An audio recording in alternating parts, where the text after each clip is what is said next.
पंचम दिने नवद्वीप धाम परिक्रमाয় भक्तबृंद महाप्रभु के लिए बार হয়েছেন पंचम दिने नवद्वीप धाम परिक्रमा। जय हो सच्चिदानंद गौर हरि की जय हो।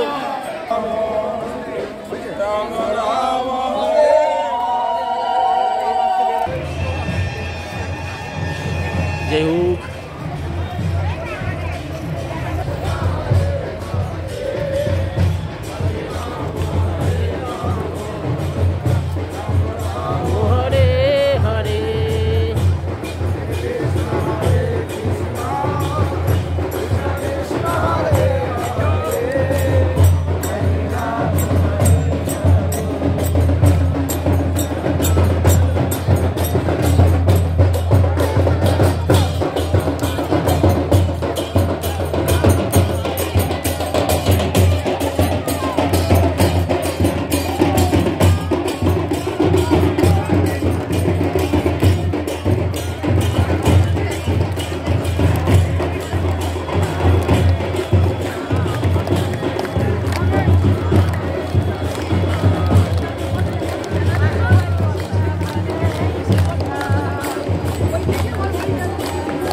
जय हो नवद्वीप धाम परिक्रमा भक्तवृंद की जय हो।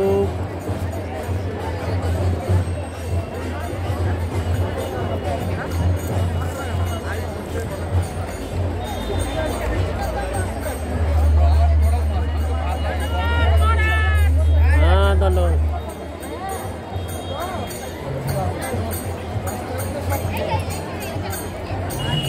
जय हो नवद्वीप धाम परिक्रमावासी भक्तवृंद जय हो। पंचम दिने नवद्वीप धाम परिक्रमा की जय हो।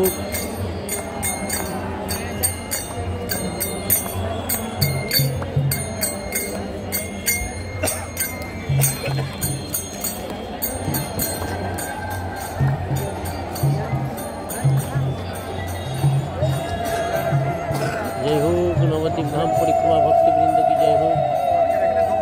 जय हो। जय सच्चिदानंद गौर हरि की जय। सच्चिदानंद गौर हरि की जय। रुद्रद्वीप परिक्रमा की परिक्रमाकारी भक्तवृंद की जय हो।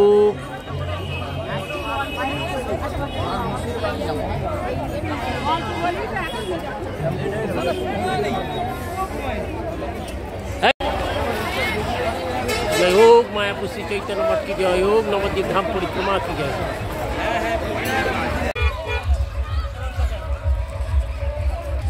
जय सच्चिदानंद गौर हरि की जय हो।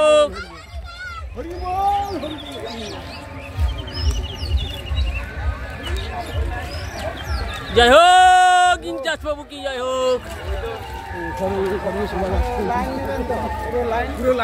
हाँ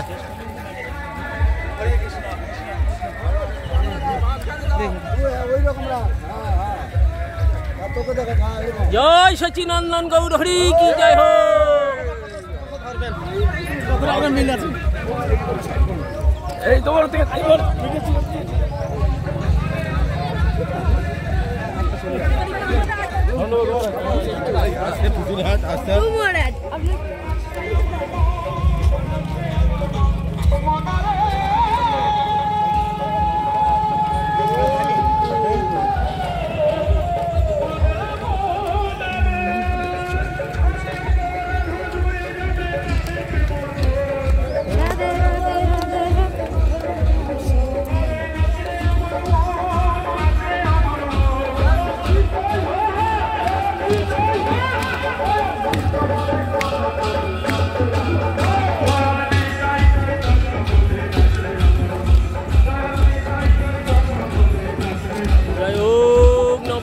परिक्रमा की की, रुद्रदीप परिक्रमा की।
जय हो नवद्वीप धाम परिक्रमा की जय हो, जय हो जोगपीठ की जय हो, महाप्रभु जन्मस्थान की जय।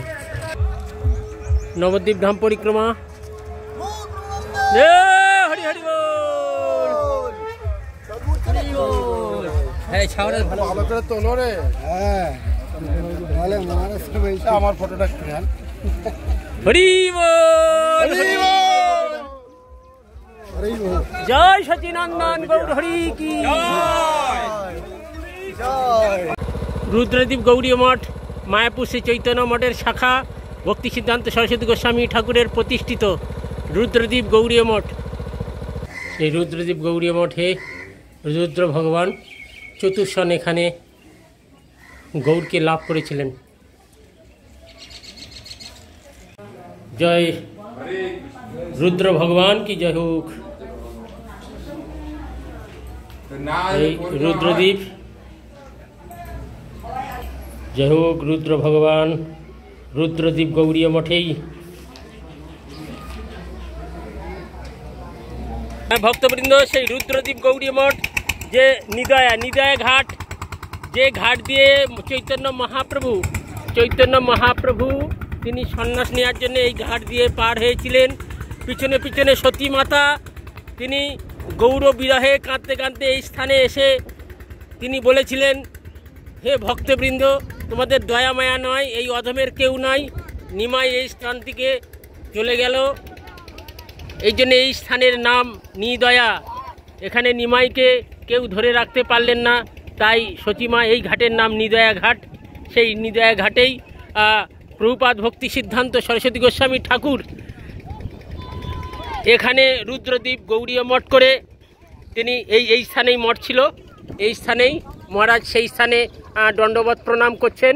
এই স্থানে ভক্তি সিদ্ধান্ত সরস্বতী গোস্বামী ঠাকুরের রুদ্রদ্বীপ গৌড়ীয় মঠ ছিল। গঙ্গার এখন কয়েক বছর পূর্বে এই গঙ্গাতে বিলীন হয়ে যায়, ঠিক এই জায়গাতে মহারাজ সেই স্থানের গঙ্গা মাথায় ধারণ করছেন এবং এখানের ধুলি শিরে ধারণ করছেন, দণ্ডবত করছেন। জয় হোক, জয় হোক রুদ্রদ্বীপ গৌড়ীয় মঠ হোক, ভক্তি সিদ্ধান্ত সরস্বতী গোস্বামী ঠাকুর কি জয় হোক। এখানেই সেই মঠ, সেই সুরদেরী গঙ্গা। এখান থেকে নিমাই পার হয়ে তিনি কাটোয়ায় সন্ন্যাস নিয়েছিলেন। সেই গঙ্গা জয় হোক, নিদয়া ঘাট কি জয় হোক। এই সে স্থান, এখনও সেই কিছু দিয়ে একটি বাঁশ ঝাড় আছে এবং এখনও সেই ইট পাথর এখানে পড়ে আছে। প্রভুপাদের প্রতিষ্ঠিত এবং প্রভুপাদের হাতে যে মন্দিরটি, সেই মন্দিরের এখনও ধ্বংস অবশেষ এখানে বিরাজিত আছে। এই সেই স্থান থেকে নিমাই তিনি সন্ন্যাস নিতে গিয়েছিলেন গঙ্গা পার হয়ে, এবং সচিমা দুঃখের সহিত বলেছিলেন, হে নিদয়া গ্রামবাসী নিমাইকে ধরে রাখতে পারলেন না। সেই থেকেই এই গ্রামের নাম নিদয়া, নিদয়া নামে পরিচিত সেই নিদয়া ঘাট। এই নিদয়া ঘাট থেকেই মহাপ্রভু সন্ন্যাস নিতে গিয়েছিলেন। জয় মহাপ্রভু গৌর সুন্দর, জয় হোক, জয় রুদ্রদ্বীপ গৌড়ীয় মঠ কি জয়, নিদয়া ঘাট কি। এই স্থান দিয়ে নিমাই গঙ্গা পার হয়ে কাটোয়ায় সন্ন্যাস নিতে গেছিলেন। সচিমা দুঃখের সহিত বলেছিলেন, আমার নিমাইকে কেউ একটু ধরে রাখতে পারল না, তাই এই স্থানের নাম নিদয়া। নিদয়া, নিদয়া গ্রাম, সেই নিদয়া ঘাট।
রুদ্রদ্বীপে উপনীত দেখিতে দেখিতে প্রভু নিত্যানন্দ বলে এই রুদ্রখণ্ড ভাগীরথী প্রভাবে হইল দুই খণ্ড।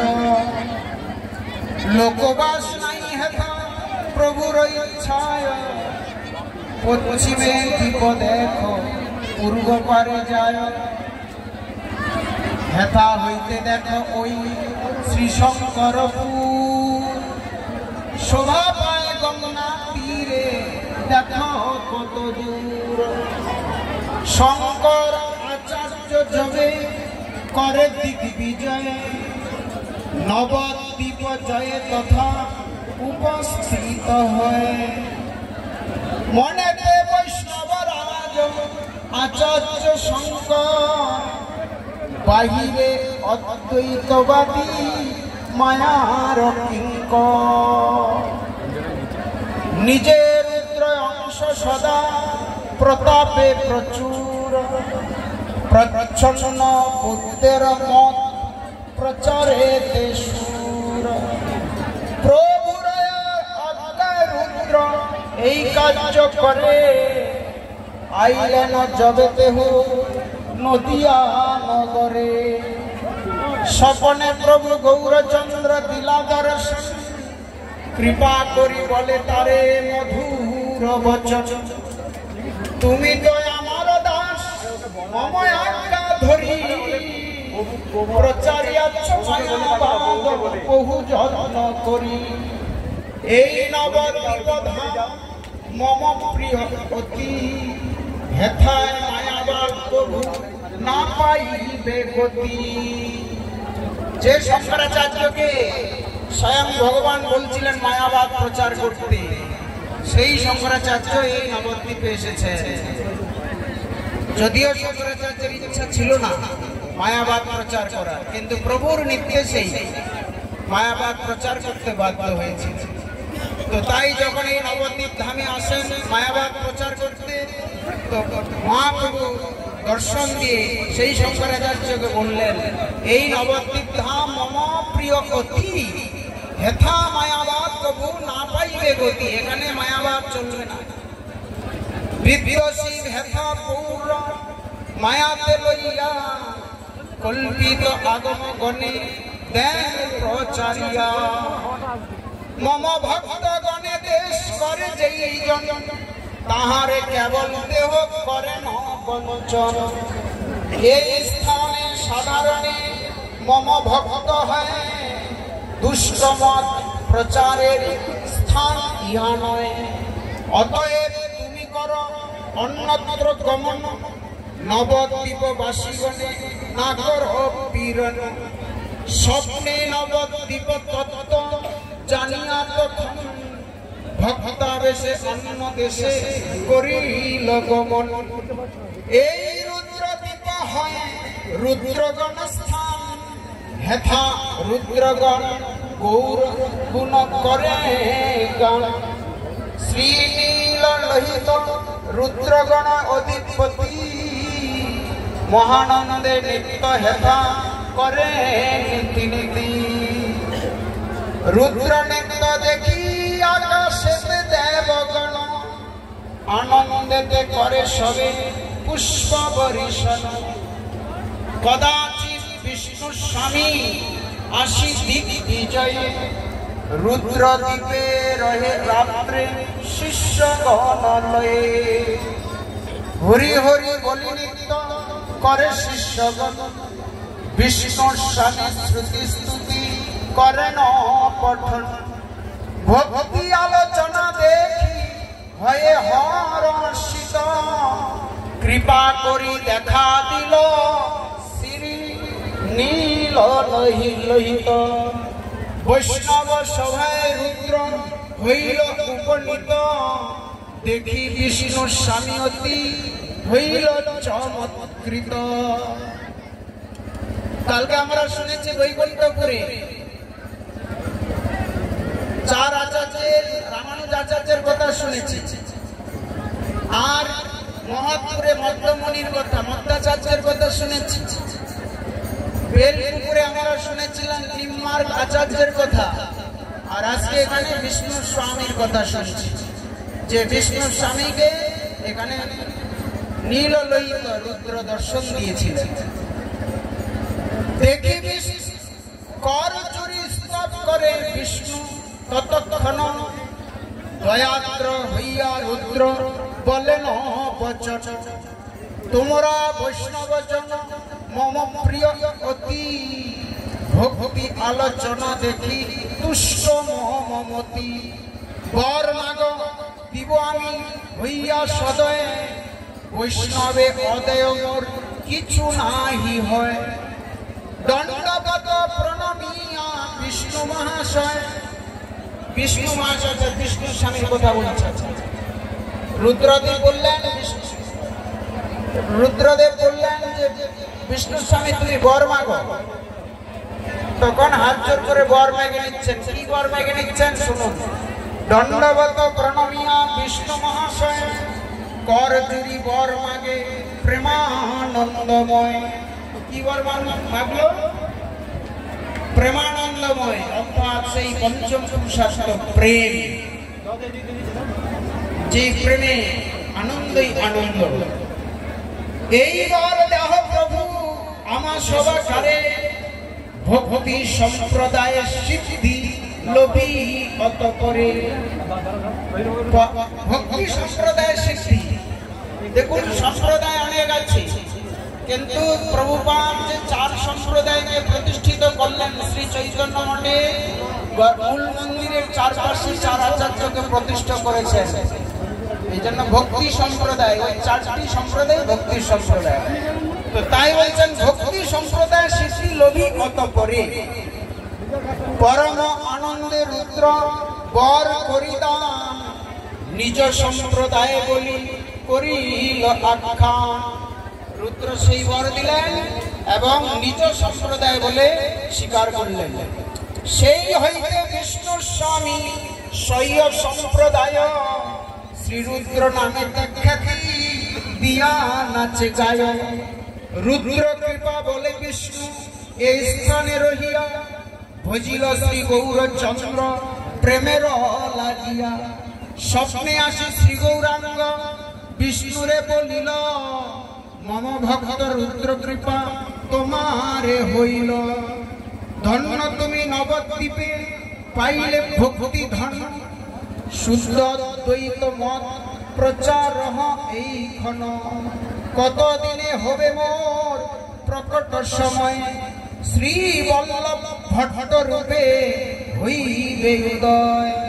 তাহলে বিষ্ণু স্বামী যখন মহাপ্রভু শচীর গর্ভকে কেন্দ্র করে অবতীর্ণ হলেন, সেই সময় বিষ্ণু স্বামীও অবতীর্ণ হয়েছেন এই নবদ্বীপে। নাম ছিল বল্লভ ভট্ট। কালকে আমি রামানুজের কথা বলেছিলাম, রামানুজ স্বামী ওই নবদ্বীপে এসেছিলেন। এখানে তারও আবির্ভাব, তার সেও জন্মগ্রহণ করেছিলেন। তার নাম কি ছিল? অনন্ত, শ্রী অনন্ত বিপ্র। আর নিম্বার্ক আচার্য কে ছিলেন? কে হয়েছিলেন পরবর্তীতে? এই তো যাক, সামনের বার যদি আমি বেঁচে থাকি তাহলে 4 সম্প্রদায় সম্পর্কে ভালো করে বুঝাবো। আজকে তো সবাই, এবার তো সময় নেই। সামনের বার 4 সম্প্রদায় সবাই সামনের বার আসবেন। এই বলা যায় না, কখনো সুগার হচ্ছে, কখনো বাড়ছে। আর তারপরে আরেকটা জিনিস দেখছি, যখনই বল্লভ ভট্ট হলো বিষ্ণু স্বামী, নিম্বার্ক হয়েছিলেন কেশব কাশ্মীরি। শ্রীক্ষেত্রে আমারে তুমি করি দর্শনে, সম্প্রদায় সিদ্ধি পাতে গিয়া মহাবনে। শ্রীক্ষেত্রে চলে যাবে, তারপরে আমার সম্প্রদায় কোথায়? মহাবনী। মহাবনটা কোথায়? মহাবন, মহাবন গোকুল। এই যে আমি তো প্রায় বলছি না, আমরা 12টা বন পরিক্রমা করছি। রুদ্রদ্বীপ এটি কি কোন নববিধা ভক্তির কোন ভক্তিটা? সখ্য ভক্তি। সখ্যে কে লাভ করেছিল ভগবান? অর্জুন। সখ্য ভক্তাঙ্গ যাজন ক্ষেত্র এই রুদ্রদ্বীপ। এই রুদ্রদ্বীপ বৃন্দাবনের মধ্যে এবং কিছু অংশ কাম্যবনের সাথে যুক্ত আছে। তো তাই বললেন সেই বিষ্ণু স্বামীকে যে তুমি বল্লভ ভট্ট রূপে আসবে আর তোমার সাথে আমার গোকুলে দেখা হবে। ওহে যে শ্রীবল্লভ গোকুলে এখন তুমি তথা গেলে পাবে তার দর্শন। শ্রীজীকে বললেন যে তুমি সেই গোকুলে যাও আর গোকুলে তো তুমি বল্লভ ভট্টের দর্শন লাভ করতে পারবে। এই বলে তখন নিত্যানন্দ প্রভু দক্ষিণ অভিমুখে যাত্রা করলেন, যেখানে পারাডাঙ্গার কথা আমরা সেই ভারুইডাঙ্গার মোড়েতে সেখানে শুনেছি, তাই আর নতুন করে এখানে আর শুনবো না। তো এখানেই সকলেই বলুন হরে কৃষ্ণ কৃষ্ণ কৃষ্ণ হরে হরে, হরে রাম রাম রাম হরে হরে। এখন আমরা অভয়ানন্দ বন মহারাজের কাছে শুনবো, কেননা কালকে আমার সাথে পুরো পরিক্রমাটা পায়ে হেঁটে করেছে, এই জন্য প্রথমেই তাকে দিয়েছি।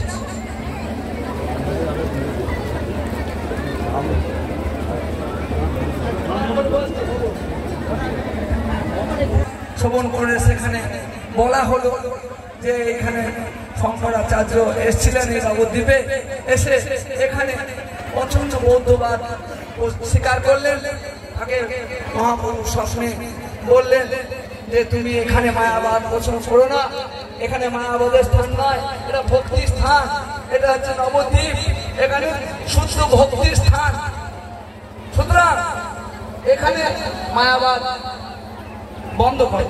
তখন উনি ভক্ত বেশ এখান থেকে চলে গেলেন, চলে গিয়ে তিনি চলে গেলেন। এবার এই মুহূর্তে এখানে আমাদের এই রুদ্র স্বামী বিষ্ণু স্বামী আসলেন এবং এখানে এসে তিনি নৃত্য করলেন এবং তার সম্প্রদায় সিদ্ধির জন্য গৌরাঙ্গের নৃত্য কীর্তন করলেন এবং গৌরাঙ্গ স্বপ্নে তাকে দেখা দিলেন, দিয়ে তাকে বললেন যে তুমি আমাকে বর পাবো। তখন তিনি বললেন যে আমাকে এই সূর্যচারী সম্প্রদায়ের মধ্যে আমাকে গণনা করে নাও। তখন মহাপ্রভু তাকে বললেন তোমাকে নীল লোহিত রুদ্র দেখা দিলেন এবং নীল লোহিত রুদ্রে কি পায় মহাপ্রভু তাকে স্বপ্নেও দেখা দিলেন, দেখা দিয়ে তাকে বললেন তোমাকে আজ থেকে আমার সম্প্রদায়ের বলে গণ্য করে নিলাম। মহাপ্রভু বললেন এবং তুমি শুদ্ধ দ্বৈতবাদ প্রচার করো।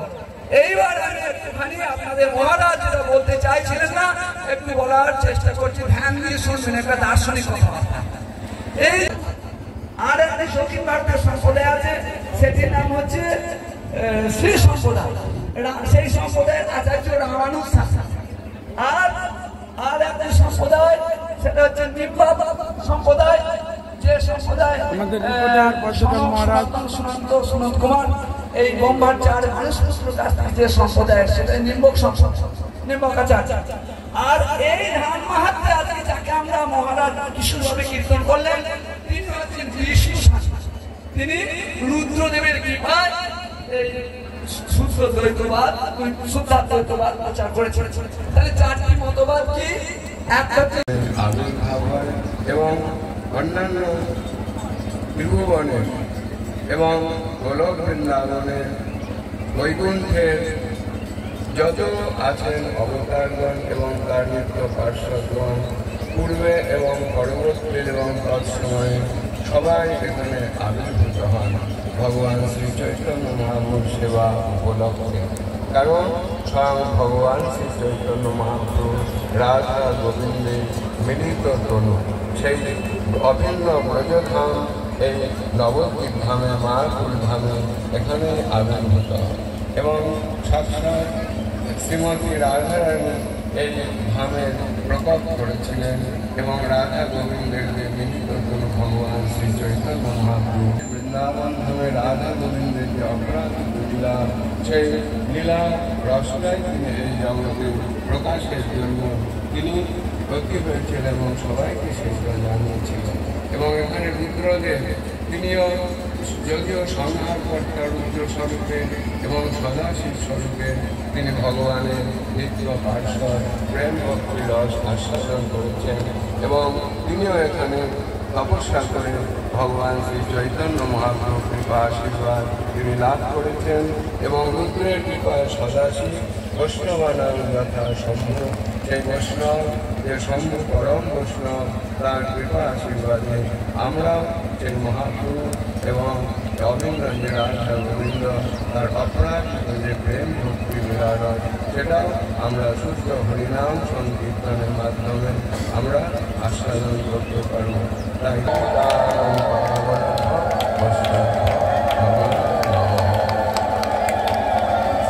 কৃষ্ণের আনুগত্য থেকে এর মাধ্যমে আমাদের মনুষ্য জন্ম ধন্যাতিধন্য লাভ হবে, এই বলে আমি সংক্ষিপ্ত বক্তব্য সমাপ্ত করলাম। বংশকল্পতরুশ্চ কৃপা সিন্ধুভ্যশ্চ পতিতানাং পাবনেভ্যো বৈষ্ণবেভ্যো। সকল জানি সকল ধন্যবাদ প্রণাম। ধাম পরিক্রমা সকল ভক্তবৃন্দ মাতৃবৃন্দ শ্রোতবৃন্দ সকলে জানাই ধন্যবাদ প্রণাম। এটা হচ্ছে রুদ্রদ্বীপ।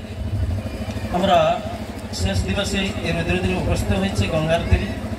পতিতাপাবনী গঙ্গা, তার দর্শনে আমরা পবিত্র হই। বলি গঙ্গার স্পর্শ হইলে পশ্চাৎ পাবন বৈষ্ণব দর্শনে পবিত্র, বৈষ্ণব দর্শনে পবিত্র, গঙ্গা স্পর্শ করলে পবিত্র হয়ে যায়। তার জন্য সেই পতিতাপাবনের কাছে আমরা উপস্থিত হয়েছি। মহাপ্রভু আসবেন এটা জানি তারা রুদ্রগণ তারা এখানে আসছে, একাদশ রুদ্র তারা এখানে ভগবত আরাধনা করেছিলেন বা মহাপ্রভুর আরাধনা করেছিলেন। তার জন্য এই দ্বীপের নাম হচ্ছে রুদ্রদ্বীপ। এই রুদ্রদ্বীপে স্বয়ং দেবতাগণ তারাও পুষ্পবৃষ্টি করেছিলেন। এখানে বিষ্ণু স্বামী এসেছিলেন রুদ্রের কৃপা লাভ করার জন্য। তাই জন্য 18 মঠের চৈতন্য মঠের যে মূল মন্দির আছে সেখানে জগৎগুরু প্রভুপাদ ভক্তি সিদ্ধান্ত সরস্বতী ভূষণ ঠাকুর সেখানে 4 আচার্যকে রেখেছেন, তার সেবা পূজাও হচ্ছে সেখানে সেই মন্দিরে 49 চূড়া লীলা বাল্যলীলা ভগবান কাম্যবনেই বেশি করেছে। সেই কাম্যবনের অন্তর্গত এই রুদ্রদ্বীপ শুনেছেন ধাম মহাত্মা থেকে। ভগবান সেই কাম্যবনে তার নিজের চরণ চিহ্ন রেখে গেছে। সেখানে লুপকুণ্ড আছে, সেখানে চরণ, তারপরে আপনার পিছল পাহাড়ি আছে, কেদারনাথ আছে, বদ্রীনাথ আছে। কাম্যবনের মধ্যে অনেক ধাম, যাই হোক সেগুলো ভগবানের চরণ চিহ্ন এখনো আছে। আমরা বৃন্দাবনে গেলে সবাই দর্শন করতে পারি। সেই ভগবান ব্রজের ব্রজেন্দ্র নন্দনী আবার আমার বহু সুন্দর রূপে এসে তিনি অনন্ত লীলা করলেন এই নবদ্বীপের এই 9টা দ্বীপের মধ্যে। শেষ লীলা কি করলেন? ভগবান তিনি জগৎজীবের কল্যাণের জন্য এসেছে, কিন্তু সেই মহাপ্রভুকে জগৎবাসী চিনতে পারছে না। দেখিয়া না দেখে যত অভক্তের গণ, উল্লুকে না জয়ছে দেখে সূর্যের কিরণ। শ্রীমান মহাপ্রভু এনেছিল প্রেম ভক্তি দিবার জন্যে। কিছু জগতের যারা মায়ামুগ্ধ জীব তারা মহাপ্রভুকে চিনতে পারলেন না। মহাপ্রভু গায়ের থেকে এসে গোপী গোপী নাম জপ করতে লাগলেন। তা পড়ুয়ারা বলতে লাগলেন, নিমাই তুই গোপী গোপী নাম জপ করছো কেন? কৃষ্ণ কৃষ্ণ বলো, কৃষ্ণ নাম বললেই তো মঙ্গল। কিন্তু মা তার সচিনন্দন গৌর সুন্দর বলি জীব পাবন অবতারী, জীবের মঙ্গলের জন্য তিনি সন্ন্যাস গ্রহণ করেছিলেন। আমরা যদি সেই মহাপ্রভুর আচার আচরণ বা বিধান যেগুলো আমরা মানতে পারি, চৈতন্য চন্দ্রের দ্বারা করহ বিচার, বিচার করিলে চিত্তে পাবে চমৎকার। আমরা যদি মহাপ্রভুর সেই আচার আচরণ যদি আমরা নিজেরা জীবনে নিজে আচার্য ধর্ম জগতে শিখাই, নিজে না আচার করিলে অন্যের শিখানো না যায়। যদি আমরা সেই মহাপ্রভুর বিচার আচার যদি আমরা পালন করতে পারি, তাহলে আমাদের এই মনুষ্য জন্ম ধন্যাতি ধন্য হবে। বাঞ্ছাকল্পতরুভ্যশ্চ কৃপা সিন্ধুভ্যশ্চ। কৃষ্ণ হরে কৃষ্ণ কৃষ্ণ কৃষ্ণ হরে হরে, হরে রাম রাম রাম হরে হরে। জয় প্রভু কি যুগ ধর্ম নাম সংকীর্তন মহামহোৎসব কি, মায়াপুর শ্রী চৈতন্য মঠ কি, জগৎগুরু ভক্তি सिद्धांत सरस्वती गोस्वामी ठाकुर शिला प्रभुपाद की निताय गौर আমরা নবদ্বীপ ধাম পরিক্রমার আজকে অন্তিম দিন। আমরা রুদ্রদ্বীপে এসেছি নবদা ভক্তির সাক্ষ্য ভক্তাঙ্গ রূপে আমরা এখানে এসেছি। আমরা অনাদিকাল ধরে কৃষ্ণকে ভুলে যে আমরা মায়ার দ্বারা দাসত্ব করে আমরা বিভিন্ন রকম দুঃখ কষ্ট পাচ্ছি, তদ্রূপ অর্জুন কুরুক্ষেত্রের যুদ্ধে যখন প্রারম্ভে উনি আত্মীয় স্বজনের মোহে উনি যুদ্ধ করবে না বলে স্থির করলেন, তখন ভগবান অর্জুনকে কয়েকটা উপদেশ দিয়েছিলেন। এটা আমাদের জন্য, কেন ভগবান গীতাতে বলছেন যে আমি অর্জুন রূপেই আসি, মানে অর্জুন ভগবানই অর্জুনের মতো হয়েই আসছে আমাদেরকে শিক্ষা দেওয়ার জন্য। যেন কপি রূপে হনুমান রূপে উনি আসছেন দাস্য রূপে। তো ওখানে ভগবান বলছেন কুতস্থা কস্মলমিদম বিষমের সমপস্থিত অনাদ্য দুষ্টম অসর্গম অকীর্তিকরমজ্জনম কৈবলম মা সমগম পাত্র নয় তো ধূপপদ্ধতে ক্ষুদ্র হৃদয় দুর্বল্য অনেভ্য বৈষ্ণবেভ্য নমো নমঃ। ব্রজবর্ধন ইউটিউব চ্যানেলের মহাপরিচালক ত্রিডনীয় ভক্তি সুধীর পর্যটক মহারাজ বলবেন।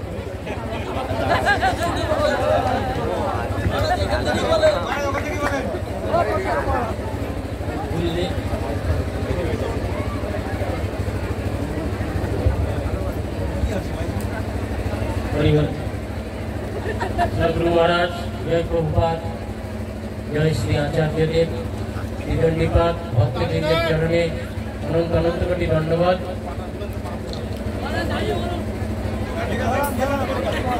ভক্তবৃন্দ, আমরা রুদ্রদ্বীপে এসে উপস্থিত হয়েছি। রুদ্র ভগবানের যে ভাব, তার আরেক নাম মৃত্যুঞ্জয়। তিনি শিক্ষা দিলেন যে মৃত্যুকে জয় করতে গেলে, তিনি মৃত্যুকে জয় করেছিলেন কেননা তিনি বিষ পান করেছিলেন।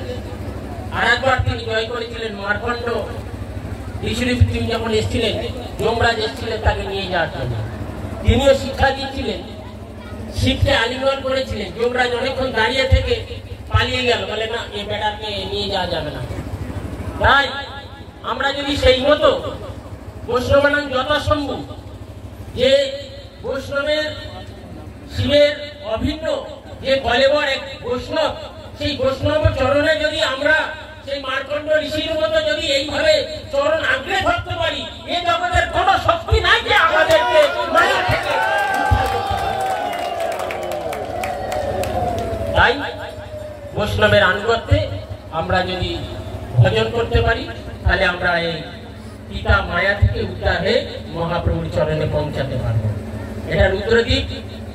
এই রুদ্রদ্বীপ গৌড়ীয় মঠ 64 মঠের অন্যতম রুদ্রদ্বীপ গৌড়ীয় মঠ। ভক্তি সিদ্ধান্ত সরস্বতী গোস্বামী ঠাকুর এই স্থানে, এই যে এখনো ওই বাঁশ গাছ কটা দেখা যাচ্ছে, আর ওখানে ইট পাথর কয়েকটা পড়ে আছে। একটু দর্শন করে নেবেন, মাথা ঠেকিয়ে নেবেন, যাদের কপালে নাই একটু নিয়ে নেবেন। ওখানে আমি দর্শন করেছি, এই মঠটা আমিও দর্শন করেছি। গঙ্গাতে চলে গেছে, মা সুরধনী গঙ্গাতে নিয়ে গিয়েছে।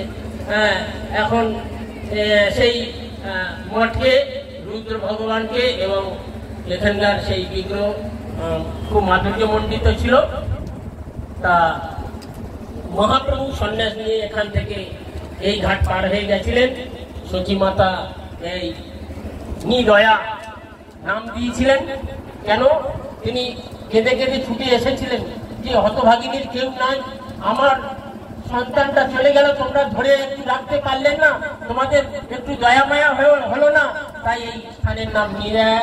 তাই এই নিরায়া গ্রামের ভক্তদের কৃপা করার জন্য প্রভুপাদ তার সেই গৌর সুন্দরকে নিয়ে আজ যেমন এসেছেন, সেরকম আজও আমাদের যেন সেই নিদয়া থেকে গৌর সুন্দর আমাদেরকে উদ্ধার করে এই বৈষ্ণব চরণে যেন মতি দেয় এবং প্রভুপাদের চরণে সেবায় মতি দিয়ে আমাদের নিত্য মঙ্গল বিধান করে এই আশীর্বাদ রাখি। বাঞ্ছা কল্পতরু হস্ত কৃপা চিত্তুক এব চ পতিতানাং পাবনেভ্যো বৈষ্ণবেভ্যো নমঃ। দ্বারা প্রতিষ্ঠিত, আর পুরোহিত্য করেছিলাম আমি। তাই এখন আমাদের উত্তরবঙ্গ গৌরীয় মঠের মঠ রক্ষক ভক্তি স্বরূপ আশ্রম মহারাজ বলবেন। কৃষ্ণ কৃষ্ণ হরে হরে, হরে রাম রাম রাম হরে হরে। গুরুপাদ পদ্মে অনন্ত আনন্দে দণ্ডবোধ প্রণাম জানাই, ব্রহ্মচারী বৃন্দের চরণে দণ্ডবোধ প্রণাম জানাই। তারা নবদ্বীপ ধাম পরিক্রমার ভক্তবৃন্দ যাত্রীবৃন্দ সকলকে দণ্ডবোধ প্রণাম জানাই।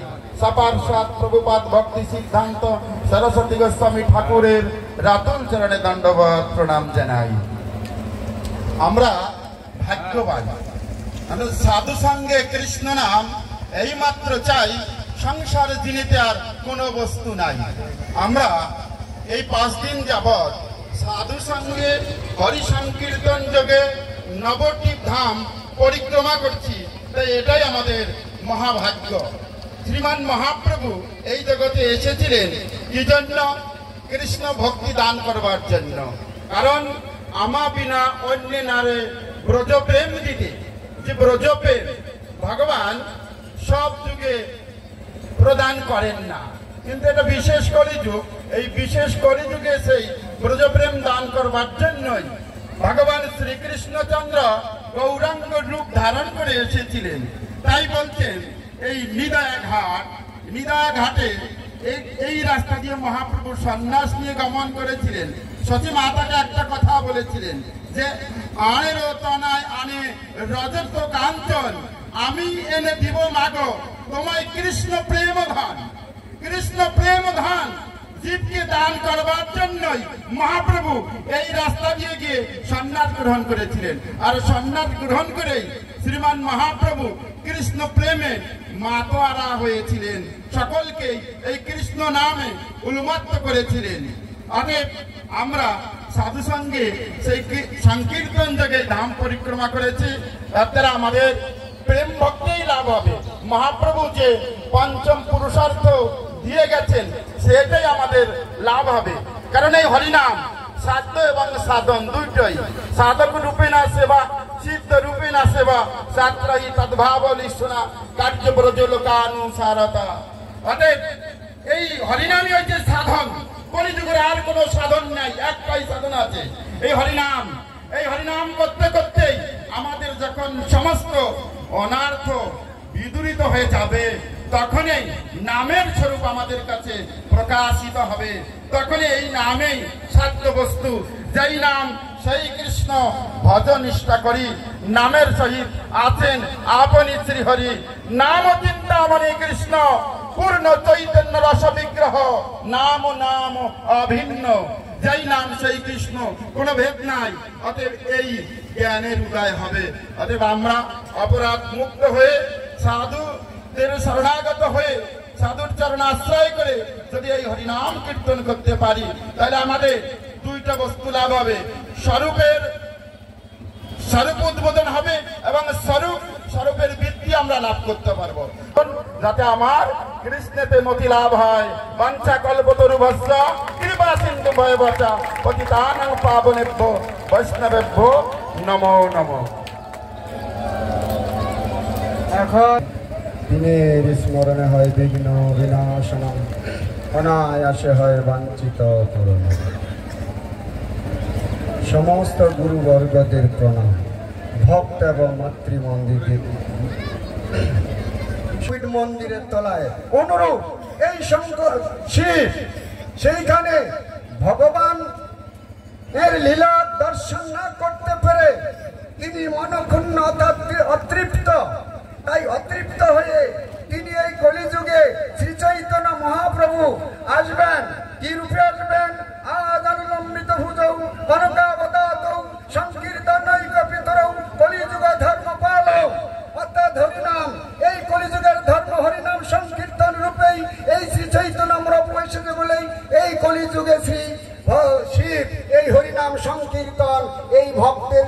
কীর্তন করতে করতে যখন এই রুদ্রদ্বীপে এসেছেন, তখন সেই রুদ্রদ্বীপ এই সংকীর্তনে মাতোয়ারা হয়েছেন এবং নৃত্য করেছিলেন জয় জয় নিতাই গৌর হরি হরি বল। এই নৃত্য করতে করতে তিনি এই চৈতন্য মহাপ্রভু সচিমায় রঙ্গনায় এই নামটা দিয়েছিলেন। আমি এখন চিন্তা করে বসে বসে দেখলাম সূর্যদেবী ও সব থেকে বড় নিতাই আমাদের সময়টাকে হরণ করে চলে যাচ্ছে। আমাদের বেলা যে যায়, বাসনায় আগুন দেওয়া হলো কিনা সেটা বুঝতে পারছি না। জীবন অনিত্য জানো সার, তাহে নানাবিধ বিপদ ভার, নামাশ্রয় করি যতনে তুমি থাকো আপন। এখানে আমরা যারা এসেছি প্রত্যেককেই মৃত্যুর দিকে এগিয়ে যাচ্ছি, তাই জীবনটা অনিত্য, যে কোনো সময় এই জীবনটা চলে যেতে পারে। বিপদ চলতে চলতে যে সময় যখন খুশি আসতে পারে, কি নিয়ে থাকা যাবে? কিছু নিয়ে তো থাকতে হবে। এখান থেকে ধাম পরিক্রমা করে এখানে আমাদের বেশি দিন থাকা যাবে না। ব্যাগ গোছাগুছি কাজ কালকের থেকে শুরু হয়ে যাবে। তো যাবো কোথায়? যেতে হবে, প্রত্যেকের বাড়ি আছে, বলবেন সেখানে যাবো, কিন্তু সেখানেও তো থাকার জায়গা নেই, চিরদিন সেখানে থাকা যাবে না। তাই এমন একটি জায়গা ব্যবস্থা করলেন তিনি, জীবন অনিত্য জানো সার, তাহে নানাবিধ নাম আশ্রয় করে, যেখানে আশ্রয় পাওয়া যাবে। সেই নামটা যদি ঠিক ঠিক আশ্রয় হয় আর আশ্রয়ের স্থলটা যদি ঠিক হয়, তাহলে নিশ্চিত একজন গোলক বৃন্দাবনে পৌঁছাতে পারে। তাই পাঠগান নবদ্বীপ ধাম পরিক্রমাকারী সকল ভক্তবৃন্দ প্রত্যেকেরই জয়যুক্ত হোক। সুধী ভক্তবৃন্দ, আমরা যে স্থানে উপস্থিত হয়েছি সকলেই শুনলেন রুদ্রদ্বীপে আমাদের শ্রীধর মহারাজ ধাম মাহাত্ম্য পাঠ করেছিলেন। এই রুদ্রদ্বীপ হয় রুদ্রগণ স্থান, হেথা রুদ্রগণ গৌর গুণ করে গান। রূপবর্ণ গৌর হরি কলিযুগ পাবন অবতারী শ্রীমান চৈতন্য মহাপ্রভু তিনি এই নদিয়ার বুকে অবতীর্ণ হবেন জেনে বহু পূর্বে, তার বহু পূর্বে একাদশ রুদ্র এই স্থানে এসে গৌরের আরাধনা করেছিলেন। গৌরের গুণকীর্তন সঙ্গভঙ্গ নিয়ে বাদ্য সহকারে নৃত্যগীত করেছিলেন এই স্থানে। তাই এই স্থানটার নাম হচ্ছে রুদ্রদ্বীপ। শুধু তাই নয়, আপনারা শুদ্ধাদ্বৈতবাদ বিষ্ণু স্বামীর কথা শুনলেন। তিনি সমস্ত শিষ্যগণকে নিয়ে এই স্থানে এসে তিনি রাত্রি যাপন করেছিলেন। শুধু তাই নয়, দত্তাত্রেয় ঋষিগণ তারাও এখানে এসে তপস্যা করেছিলেন। শ্রীমদ্ ভাগবতের টিকাকার শ্রীধর স্বামী তিনি এই স্থানে তপস্যা করে রাধা কৃষ্ণের তিনি প্রেম লাভ করেছিলেন। এই স্থানটার এত মাহাত্ম্য, এতদিন থেকে নবদ্বীপ ধাম পরিক্রমা করছে, সকলেই জানে যে সকলেই কৈলাস থেকে এখানে চলে এসেছেন শিব এই গৌরের গুণকীর্তন করবার জন্য। আজকে দেখুন যত জায়গায় কৃষ্ণ ভগবানের মন্দির আছে, প্রত্যেক জায়গায় শিবের মন্দির আছে। এর কারণটা কি? যেমন আমরা যদি বৃন্দাবনে যাই, বৃন্দাবনে গোপেশ্বর মহাদেব, যদি গোবর্ধনে চলে যাই সেখানে চাকলেশ্বর মহাদেব, যদি মথুরায় চলে গেলে ভূতেশ্বর মহাদেব, কামেশ্বরে গেলে কামবনে গেলে কামেশ্বর মহাদেব, বিভিন্ন জায়গায় নবদ্বীপ ধামে বৃদ্ধ শিবালয় আমরা ধাম পরিক্রমা করেছি। তাহলে প্রত্যেক জায়গায় সময়টা খুব কম দিয়েছে, ছোট্ট করে তপস্যা করতেন, খুব তপস্যা করেছিলেন। তপস্যা করে শিবকে সন্তুষ্ট করেছিলেন। শিব তখন বলছে তোমার কি বর চাই?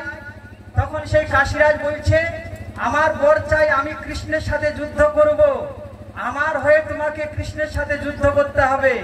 তখন শিব বললেন তথাস্তু, আমি তোমার হয়ে যুদ্ধ করব, তুমি সাঙ্গ পাঙ্গনে তুমি আগে আগে যাও, আর আমার কাছে পাশুপাত অস্ত্র আছে, এই অস্ত্র দ্বারা পুরো দ্বারকাপুরীকে পুরো ধ্বংস করে দেব। এইভাবে যখন কাশীরাজ যখন সে দ্বারকাপুরীকে আক্রমণ করতে গেলেন, আর পিছে পিছে শিব ছুটলেন তার পাশুপাত অস্ত্র নিয়ে। আর কৃষ্ণ যখন বুঝতে পারলেন কাশীরাজ এসেছেন দ্বারকাপুরীকে আক্রমণ করতে, কৃষ্ণ তখন কি করলেন, তার সুদর্শনের দ্বারায় ওই কাশীরাজের পুরো বাহু তার শিরচ্ছেদ করে দিলেন, কাশীপুরীকে পুরো ধ্বংস করে দিলেন, পুরো জ্বালিয়ে দিলেন। তখন সেই শিব খুব ক্রোধান্বিত হয়ে যখন পাশুপাত অস্ত্র নিক্ষেপ করলেন, সেই সময় ভগবান কৃষ্ণ তিনি কি করলেন, তার সুদর্শন শিবের দিকে ছেড়ে দিলেন। যেমন আমরা সকলেই শুনেছি, সেই সুদর্শন দুর্বাসা ঋষির পিছনে পিছনে যেমন ছুটেছিলেন, ঠিক সেই প্রকার অর্থাৎ সেই কৃষ্ণের সুদর্শন এবার শিবের পিছে পিছে ছুটছে, পাশুপাত অস্ত্রের দিকে ছুটছে। শিব তখন ভয়ে ভীতয়ে কৃষ্ণের কাছে শরণ নিলেন। তখন ভগবান কৃষ্ণ বলছেন শিবকে, শিব এই যুদ্ধটা যদি আমার সাথে অন্য কেউ করতো আমি মেনে নিতাম, তুমি আমার পরম ভক্ত হওয়ার সত্ত্বেও তুমি আমাকে এখনো চিনতে পারলে না, তুমি আমার সাথে যুদ্ধ করলে। তখন শিব তিনি কি করলেন, লজ্জিত হয়ে ভগবানের স্তবস্তুতি করলেন। তখন শিব ভগবানের কাছে প্রার্থনা করলেন, প্রভু আমি নির্জনে তোমার ভজন করতে চাই। তখন ভগবান বললেন, ঠিক আছে, তুমি নির্জনে ভজন করতে চাও, তাহলে একটি বন আছে, সেই বনটার নাম হচ্ছে একাম্র বন। কি বন? একাম্র বন। সেই বনটা হচ্ছে নীলাচলে ভুবনেশ্বরে। সেখানে তুমি কৌটি লিঙ্গের স্বরূপে তুমি সেখানে বিরাজ করবে। আর সেই ধামটা হচ্ছে নীলাচল ধাম। সেই ধামটা আমার অতি প্রিয়, অত্যন্ত প্রিয়। তখন শিব বললেন যে প্রভু শুধু তাই নয়, অর্থাৎ আমরা এই যে আমাদেরকে আপনি পদ দিয়েছেন, তার জন্য আমরা গর্বিত হয়ে কখনো অহংকারী হয়ে যাই, অহংকারের বসে নিজেকে কখনো কখনো ভগবান বলে মনে করি। তাই আপনি আমাদেরকে এমন একটা বর দিন, যেখানে আপনি থাকবেন সেই স্থানে যেন আমার বসবাস হয়। তখন ভগবান কৃষ্ণ বলল, তথাস্তু, যে স্থানে আমি থাকবো সেখানেই তোমার একটা করে মন্দির হবে। তাই সর্বত্রই যেখানে ভগবানের মন্দির আছে সেইখানেই শিবের মন্দির আছে। বাঞ্ছা কল্পতরুভ্যশ্চ কৃপা সিন্ধু ভয়শ্চ পতিতানাং পাবনেভ্যো বৈষ্ণবেভ্যো নমো নমঃ। নমঃ। বাঞ্ছা কল্পতরুভ্যশ্চ কৃপা সিন্ধু ভয়শ্চ পতিতানাং পাবনেভ্যো। কৃষ্ণ কৃষ্ণ হরে হরে, হরে রাম রাম রাম হরে হরে। सर्वप्रथम गुरुपाद पद्म नित्य लीला प्रविष्णु विष्णुपाद त्रिदंडी स्वामी श्री श्रीमद भक्ति प्रज्ञान यति गोस्वामी श्रील गुरु महाराजेर अभय चरणे जानाई साष्टांग दंडवत प्रणाम। तिनि आमार प्रति प्रसन्न हो मंचे उपविष्ट चैतन्य मठाचार्य त्रिदंडी स्वामी श्री श्रीमद भक्ति स्वरूप सन्यास महाराजेर चरणे जानाई साष्टांग दंडवत प्रणाम। मंचे उपविष्ट परम पूजनीय सकल वैष्णवदेर चरणे जानाई साष्टांग दंडवत प्रणाम। धाम परिक्रमाकारी भक्तवृंद और मातृवृंद जानाई श्रद्धा प्रणाम। धर्मम अंतरेण सुखम नास्ति इति धार्मिकाः वदन्ति। धर्म छाड़ा सुख नहीं कारा बोलছে? যারা ধর্ম যাজন করে তারাই বলছে। আমরা সুখ খুঁজছি, কোথায় সুখ আছে কিন্তু জানি না। যেখানে দুঃখ আছে সেখানেই মনে করছে এখানেই মনে সুখ আছে, কিন্তু ধর্ম যাজন না করলে সুখ পাওয়া যাবে না।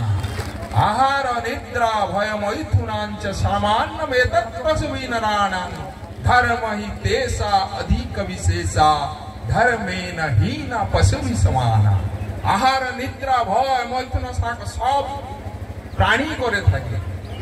যে আহার পশু পাখিও করে, বিহার পশু পাখিও করে, ভয় মানুষেরও আছে তাদেরও আছে, সংসার তাদেরও আছে মানুষের আছে। তফাৎ কি? যদি আমরা হরিভজন না করি তাহলে মানুষ্য বলা যায় না। মানুষ্য কারে বলা যায়? যারা ভগবত আরাধনা করে, ভগবানকে মানে, তবে তাদেরকে মানুষ বলা যায়। মানব কি ভগবান কত সুন্দর সুযোগ দিয়েছে, কত সুন্দর সুযোগ। এই সুযোগটা হারালে হবে না। সব প্রত্যেক বছর চেষ্টা করতে হবে নবদ্বীপ ধাম পরিক্রমায় যোগ দেওয়ার জন্য। যে সাধু সঙ্গে কৃষ্ণ নাম এই মাত্র চাই, সংসার যিনি দেওয়ার কোন বস্তু নেই। যে শান্তি লাভ করতে গেলে সাধু সঙ্গে কৃষ্ণ নাম করতে হবে।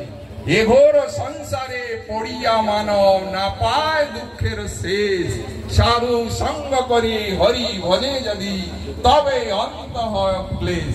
এই ক্লেশ দূরীভূত তখন হবে সাধু সঙ্গে কৃষ্ণ নাম করতে হবে।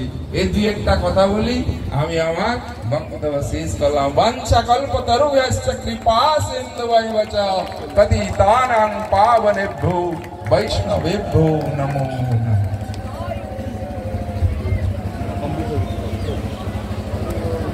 এখন শ্রীমৎ ভক্তি বিজয় বৈখানস মহারাজ বলবেন। শ্রীমান মহাপ্রভুর অশেষ করুণায়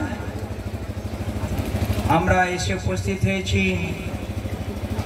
রুদ্রদ্বীপে নিদয়ের ঘাটে। অনেক কথা শ্রবণ করলাম। আমাদের বিষ্ণু স্বামীর বিশেষ প্রার্থনাকে অবলম্বন করে দুই একটি কথা, প্রভুপাদের অভিপ্রায়কে স্পর্শ করে এই ঘাটে আসবে। আশা করি 3 মিনিটের মধ্যেই রাখার জন্য খুব যত্ন করব। আমাদের প্রভুপাদ সেই কথাই শ্রবণ করানোর জন্য খুব যত্ন নিয়েছেন। বিষ্ণু স্বামী মহারাজ রুদ্রদেবের কাছে প্রার্থনা করেছিলেন পঞ্চম পুরুষার্থ প্রেম সেটা যেন লাভ করতে পারি। বিষ্ণু স্বামী সম্প্রদায়ের আচার্য পরম্পরা সূত্রে সিদ্ধস্বামী পাদ বড় সুন্দর করে তার বিশেষত্ব শ্রীমদ্ ভাগবতের টিকার তাৎপর্য জানিয়েছেন।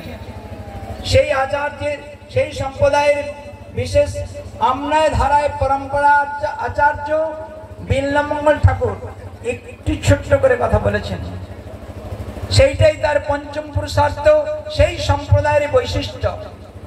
বললেন চিন্তামণির জয়তি সোম গিরির গুরুর মে শিক্ষা গুরুশ্চ ভগবান সিকিপিঞ্চ মৌলে যৎপাদ কল্পতর পল্লব শেখরেষু লীলা স্বয়ম্বর রসম লভতে জয়শ্রী।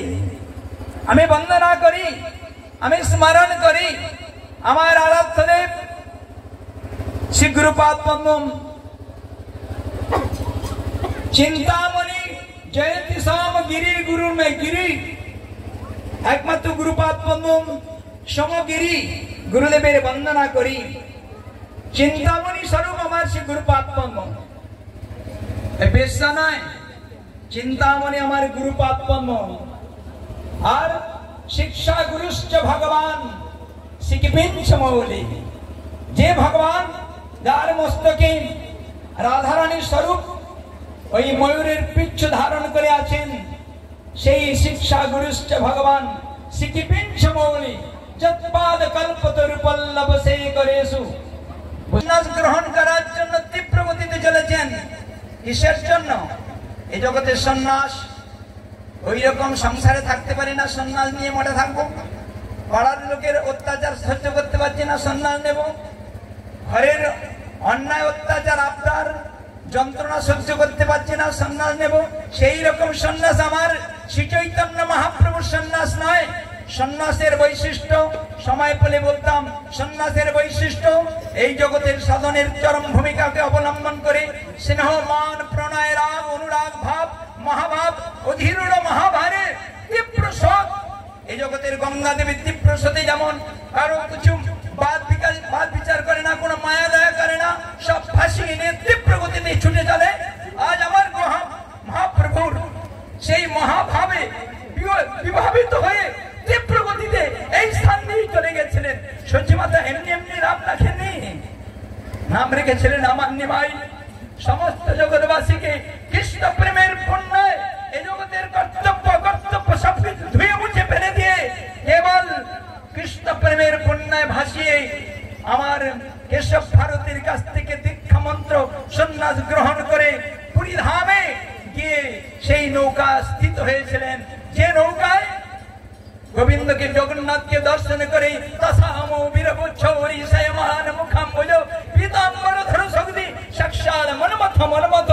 তাকে দর্শন করার তীব্র শোক এখান থেকে ভাসাতে ভাসাতে জগন্নাথে আমার ব্রজেন্দ্র নন্দন কৃষ্ণচন্দ্রকে দর্শন করার অভিপ্রায় শ্রী চৈতন্য মহাপ্রভুর যে সন্ন্যাসের স্রোত, সেই স্রোতে সেখানে গিয়ে তীব্র গতিতে সেখানে স্তব্ধ হয়েছে। তাই আজ সমস্ত ভক্তবৃন্দ যে নবদ্বীপ ধাম পরিক্রমা করেছি আমরা সকলেই মহারাজের আনুগত্যে, বৈষ্ণবগণের আনুগত্যে আমার শ্রীধর মহারাজ বড় সুন্দর করে আমাদের সকলকে পরিবেশন করে সুন্দর, আমার খুব আমি মনে হয় অনেকদিন সমস্ত ধামবাসী পরিক্রমার ভক্তবৃন্দ সকলে প্রচুর পরিমাণে আপনাদের ওই অনুরাগের চরণ ধুলিটি আমার মস্তকে ধারণ দিয়ে আমাকে প্রচুর পরিমাণে করুণা করুন, যেন সত্য সত্যই শ্রী চৈতন্য মহাপ্রভুর এই ভাবধারার ভূমিকাকে অবলম্বন করে, প্রভুপাদের ভাবধারাকে অবলম্বন করে, এই ধাম পরিক্রমার স্রোতকে অবলম্বন করে নিজের জীবনকে সার্থক করতে পারি। আমাদেরকে আজকের এই যে পরিক্রমার অন্তিম লগ্নে কিছু আশীর্বাদ বাণী প্রদান করে আমাদেরকে কৃতার্থ করুন, এই আশা ব্যক্ত রেখে ছিল মহারাজের পাদ পদ্মে আমি বিনীত নিবেদন করছি। রত্নধরং গুরুগর্ভ বিমুক্ত সুকৃত পরম বৈষ্ণব সদ্গুণ সভ্যপদম প্রণমামি সদা জ্যোতি দেব পদম। সকলকে আমি আমার যথাযোগ্য দণ্ডবত প্রণাম জ্ঞাপন করছি।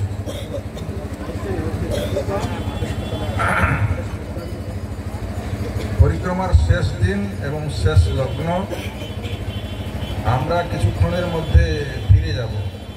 কেউ তাড়াহুড়া করবেন না, যত তাড়াহুড়া করবেন আমি তত দেরি করবেন, আর যদি শান্ত হয়ে বসেন খুব তাড়াতাড়ি ছেড়ে যাবেন।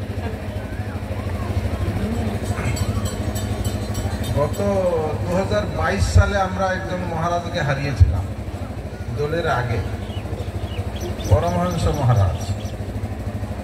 গত বছর 23 সালে আমরা একজনকে হারিয়েছিলাম, তিনি হলেন কানুপ্রিয় দাস বাবাজি মহারাজ। আবার 24 সালে ঠিক দোলের আগে আরেকজনকে হারিয়েছি, ভক্তি সর্বস্ব গোবিন্দ মহারাজ। কেউ মনে করবেন না যে আবার আগামী বছরে একজন যাবে, মনে করছেন নাকি? শ্রীধর মহারাজ কিন্তু মনে মনে ভাবছে, কিন্তু কেউ যাবেন না। 3 জনের পর স্টপ, আর আমরা কাউকে যেতে দেব না। আমরা শিবজির কাছে প্রার্থনা করেছিলাম গত বছর, আগামী বছর যাতে সুষ্ঠুভাবে এই নবদ্বীপ ধাম পরিক্রমা করতে পারি। শিবজির কৃপায় আমরা সুষ্ঠুভাবে পরিক্রমা করেছি, আর শিবজির কাছে প্রার্থনা করে যাব যে আমাদেরকে যেন আর কাউকে না নেয়। এইবার প্রসঙ্গে চলে আসে। মহাপ্রভু বলেছেন প্রেম জিতে, ব্রহ্মা বলুন, ইন্দ্র বলুন, শিব বলুন, যত দেবতারা বলুন, সকলেই মহাপ্রভুর কৃপা আশীর্বাদ লাভ করার জন্য তারা গুপ্তভাবে সব এই নবদ্বীপ মণ্ডলে এসে পৌঁছেছে। এইটাই তো পরিক্রমায় জানলাম। কিন্তু মহাপ্রভু কোনো টুকলি করে কোনো বই লেখেন বা কোনো মতবাদ তৈরি করেন, বুঝতে পারলেন? 4 আচার্যের থেকে কিছু নিয়ে নিয়ে তিনি কোনো সিদ্ধান্ত তৈরি করেননি। এটা ভালো করে মনে রাখতে হবে যারা গৌড়ীয় বৈষ্ণব। আর আমরা বিষ্ণুস্বামী কথা শ্রবণ করি। বিষ্ণুস্বামী সম্প্রদায় হচ্ছে রুদ্র সম্প্রদায়। রুদ্র সম্প্রদায়ের আচার্য হচ্ছেন বিষ্ণুস্বামী সম্প্রদায়। এই বিষ্ণুস্বামী সম্প্রদায়ের আচার্য ছিলেন পরবর্তীতে শ্রীধর স্বামী পাল। মহাপ্রভু শ্রীধর স্বামীকে মেনে নিয়েছেন, স্বামী হিসাবে মেনেছেন। শ্রীধরানুগত করো ভাগবত ব্যাখ্যান, অপরাধ ছাড়ি ভজ কৃষ্ণ ভগবান। কিন্তু মহাপ্রভু রুদ্রকে অর্থাৎ শঙ্করাচার্যকে আচার্য বলে মেনেছেন, কিন্তু শঙ্করের ভাষ্য মায়াবাদকে মানেন। ভালো করে মনে রাখতে হবে, আচার্য বলে মেনেছে, কিন্তু তার যে মায়াবাদ ভাষ্য তিনি তাকে মানেননি। যদি মেনে নিতেন কিন্তু খুব খারাপ হয়ে যেত আমাদের সিদ্ধান্ত। সেই জন্য আমরা মহাপ্রভুর যে ভাবধারা, সেই ভাবধারাটা হচ্ছে কি, আমাদের আশ্রম মহাজ বললেন যে মহাপ্রভু এখানে দিয়ে গেছিলেন আমা বিনা অন্য নারে ব্রজ প্রেম দিতে। মহাপ্রভু যা কিছু লীলা করেছেন, এখানে যে কি প্রকৃতিতে তিনি চলে গেছেন সন্ন্যাস গ্রহণ করে, তার একমাত্র কারণ হচ্ছে তিনি যে সন্ন্যাসী সেটাকে তিনি প্রতিষ্ঠা করবেন এবং তার দ্বার যে ব্রজপ্রেম হবে, জগৎবাসী উদ্ধার পাবে, এইটাকে তিনি প্রমাণ করার জন্যই তিনি সন্ন্যাস গ্রহণ করেছেন। আর যত সমস্ত অবতারা এসেছেন তারা কিন্তু সেই ব্রজপ্রেম দিতে পারেন। কোনো আচার্যের দ্বারা ব্রজপ্রেম দেওয়া সম্ভব না, কোনো অবতারে যাওয়া সম্ভব হয়নি। সেই জিনিসটাকে মহাপ্রভু এই ব্রজপ্রেম দেওয়ার জন্য তিনি এসেছিলেন, আর তার সেই ব্রজপ্রেম লাভ করার জন্যই সমস্ত দেবদেবীরাই এসে উপস্থিত হয়েছে। স্বয়ং কৃষ্ণ নিজে রাধা কৃষ্ণের মিলিততম হয়ে গৌরাঙ্গ মহাপ্রভু রূপে এসেছেন। কেন? তার অপূর্ণ বাসনা ত্রয়কে পূর্ণ করার জন্য।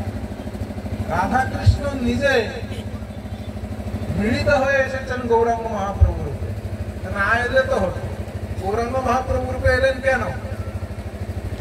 কৃষ্ণ না এলে তো হতো। অর্থাৎ কৃষ্ণ অবতারেও যেটা সম্ভব হয়নি, গৌর অবতারে সেটা সম্ভব হবে। আর আমরা যারা উদ্ধার পাচ্ছি না, আমরা উদ্ধার পাবো এই গৌরাঙ্গ মহাপ্রভুর কৃপা আশীর্বাদ নিয়ে। সুতরাং আজকে আমরা প্রার্থনা জানিয়ে যাব শিবজির কাছে যে তিনি যদি কৃপা করুন, বৈষ্ণবানাম যথাসম্ভব তিনি কৃপা করুন, যাতে আমরা গৌরাঙ্গ মহাপ্রভুর কৃপা লাভ করে আমাদের এই কলিযুগে মনুষ্য জন্মটাকে সার্থক করতে পারি। আমাদের অন্য কোনো আশা আকাঙ্ক্ষা নেই, একটাই আশা আকাঙ্ক্ষা মহাপ্রভুর পদাঙ্ক অনুসরণ করা।